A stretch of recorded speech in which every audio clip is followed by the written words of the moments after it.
leader, you have to have strong beliefs. You have to have a plan. You have to have a set of goals.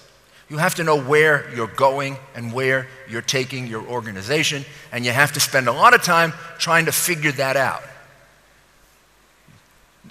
If you don't know where you're going, and you don't know where your organization is going, you can't lead people. You can't change something that seems to be intractable unless you have very strong views and you're willing to lead in that direction, even if it might make you unpopular. And in order to be a leader, the first and most fundamental thing you have to do is figure out what you believe, what you want to accomplish, what you want to get done, where you want to take your organization. The second thing that a leader has to be, and has to train themselves to be, is leader has to be an optimist. Now, this may sound strange, because when I say a leader has to be an optimist, it may sound like he just should be happy all the time, or she should be happy all the time, and just ignore all the things that are going wrong and all the things. I mean just the opposite of that. A leader has to be able to accept the things that are going wrong and turn it into how are we going to solve it, how are we going to take care of it. Now, I suggest that whether you want to be a leader or not, you should be an optimist. You have a lot more fun. However, if you want to be a leader, you have to train yourself to be an optimist. People follow the person who offers hope. People follow the person who offers the apparent solution to the problem. And if you want to train yourself to be a leader, train yourself to be a problem solver. In every group, there are problem solvers, and there are people who get so wound up in the problem, all they can do is keep repeating it. A leader has to have courage. And courage is often seen as a kind of a characteristic that's beyond us, that's only for people who do extraordinary, superheroic things. Well, the reality is that courage is in everyone. Everyone has the ability to be courageous. Courage is not the absence of fear. Everybody has fears. People who do firefighting for a living, who run into fires, are afraid of fires, and people who go to war are afraid of being killed or shot, and people who are police officers and have to go save people during gunfights and are afraid to do it. So how do they do their jobs? They do their jobs by overcoming it, by dealing with the fear, by recognizing that something is dangerous, and then managing it so that they can accomplish what they have to accomplish.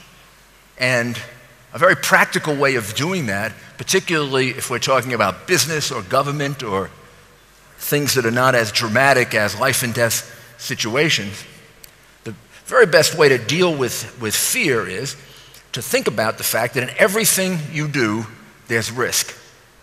How do you deal with that risk? Well, that's the fourth principle of leadership, and it's called relentless preparation. When I was told about the attack on the World Trade Center, I was about 5-6 miles away in Midtown Manhattan, and I had no idea what was going on. The police came in, and the police told me that there was an attack at the World Trade Center, and they told me that a twin-engine plane had hit the North Tower. So I had no idea how bad it was. I rushed down to the scene. When I got there, I saw how terrible it was. Just before I got there, I was told that another plane had hit, so I knew now that it was a terrorist attack, but I still had no appreciation of how bad it was. Until I looked up in the sky, and I saw that what I was seeing was not debris falling down, but I was watching a man throw himself out of the 101st, 102nd floor. Well, I looked at that, I was in shock. I remained in shock for about 2 or 3 seconds, I guess. And I said to the people around me, this is way beyond anything we prepared for. We're going to have to make up our response. And what I meant by that was we had all kinds of plans. We had 25, 30 different plans for how to deal with an emergency. Airplane crash, building collapse, hostage situation, hurricane, West Nile virus, all the things I mentioned before. But we didn't have a plan for airplanes being used as missiles attacking our buildings. So I thought, well, how are we going to deal with this? And then I just had to start making decisions. I had to decide where to send the police to guard against other attacks. We had to cut off Lower Manhattan so no more people would come into the city.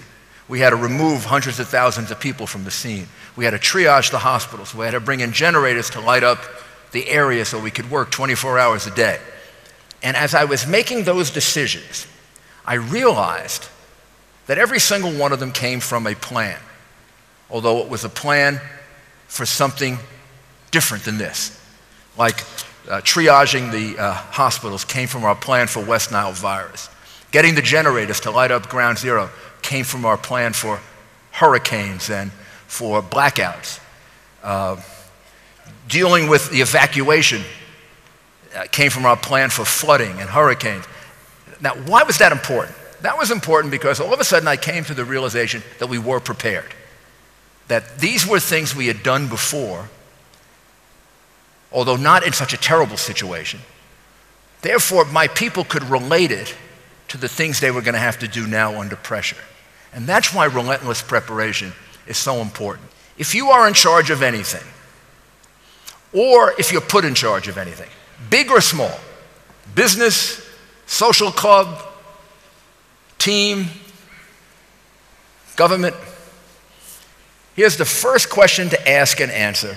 If you do this, you will make your organization better immediately. Here's the question. What are my weaknesses? What don't I do well? And then go find someone as your number 2 or 3 person who does well what you don't do well. If you ask the question, what are my weaknesses? And the answer you come back with, none, then ask your wife. The best thing to do to boost your economy is to be business friendly.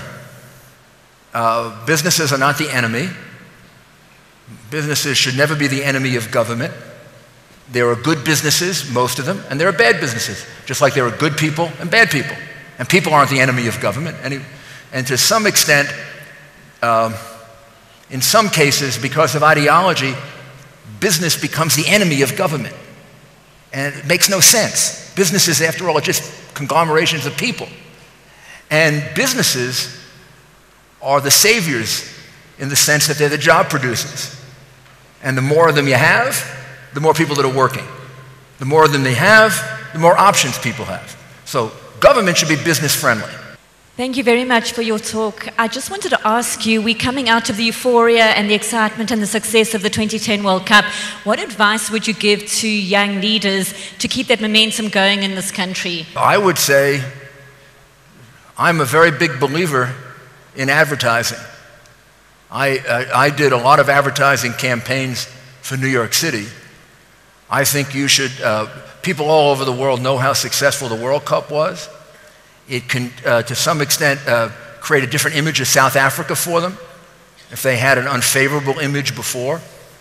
I would say that now there's an opportunity for them to look at South Africa in another way, and this is the time to do a lot of advertising, creative, really good advertising in the markets in which you think people and countries might want to do business in South Africa or might want to come and visit South Africa.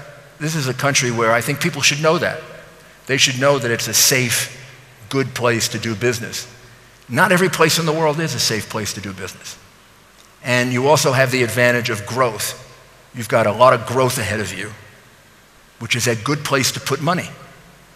You know, a country that's already grown, like the United States, if the United States has a 2 or 3 or 4% rate of growth, that's fantastic for the United States. But it would be impossible to have a rate of growth much beyond that when you consider the gross volume that you have to deal with. A country like yours could have rates of growth like India and closer like India and China. And that becomes a wonderful place to invest. Ladies and gentlemen, can we give Mayor Giuliani a round of applause? Thank you very much. Really appreciate it. Thank you.